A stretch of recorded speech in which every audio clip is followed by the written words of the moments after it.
Bismillahirrahmanirrahim. Alhamdulillahi Rabbil Alamin. Teman-teman sekalian yang dirahmati Allah Subhanahu wa Ta'ala, yang semoga selalu dijaga hatinya oleh Allah Subhanahu wa Ta'ala, agar selalu thiqah billah, agar selalu percaya dan yakin kepada Allah Subhanahu wa Ta'ala. Karena kelemahan kita itu berawal saat kita mulai meragukan Allah. Dalam segala dinamika hidup, kita selalu butuh Allah. Kita butuh Allah ketika Allah kasih kita ujian, bahkan tetap kita butuh Allah ketika Allah kasih kita nikmat. Kalau kita butuh Allah saat diuji, agar kesabaran kita terjaga. Karena orang yang tidak ditemani atau dibersamai oleh Allah Subhanahu wa Ta'ala ketika dia sedang diuji, maka dia akan mudah untuk berkeluh kesah, bahkan berputus asa. Kebersamaan Allah kepada dia saat dia diuji itu adalah Allah Subhanahu wa Ta'ala menghibur hatinya. Allah Subhanahu wa Ta'ala menenangkan hatinya. Allah Subhanahu wa Ta'ala menghidupkan hatinya dengan nikmat iman. Ala bidzikrillahi tatmainnul qulub. Innamal mu'minun idza dzukirallah wajilat qulubuhum. Bukankah dengan mengingat Allah hati menjadi tenang? Dan orang yang beriman apabila diingatkan dengan nama Allah, disebut nama Allah, maka hatinya akan bergetar. Ini bentuk Allah membersamai hambanya ketika dia dalam keadaan diuji.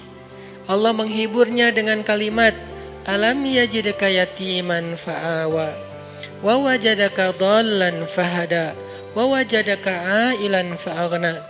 Allah menghiburnya dengan kalimat, Inna a'tainakal kautsar.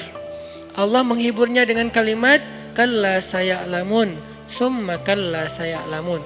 Allah menghiburnya dengan kalimat la tahzan innallaha ma'ana.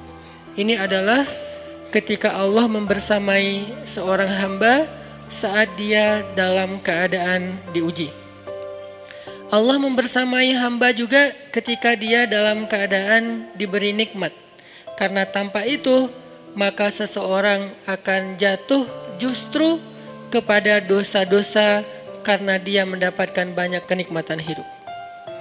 Kalau Allah Subhanahu wa Ta'ala tidak menjaga dia saat dia diberi nikmat, maka nikmat itu justru menjadi jalan bagi dia untuk terjerumus kepada banyak dosa. Justru nikmat itulah yang menjadi penghalang bagi dia untuk mengingat Allah. Karena dia sibuk menikmati hidupnya, akhirnya dia terhalang dari mengingat Allah tepat waktu. Sibuk menikmati hidupnya, terhalang dari Allah untuk bangun tengah malam. Karena dia tidurnya larut. Kenapa tidur larut? Karena terlalu banyak yang harus dia nikmati sebelum tidur. Dia bisa makan-makan, dia bisa jalan-jalan, dia bisa ngopi, dia bisa ketemu teman, dia bisa belanja. Bahkan dia nunggu midnight sale untuk bisa menghabiskan nikmat yang Allah kasih kepada dia.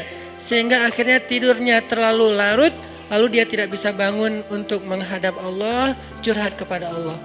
Hal yang selama ini dia lakukan justru ketika dia diuji oleh Allah.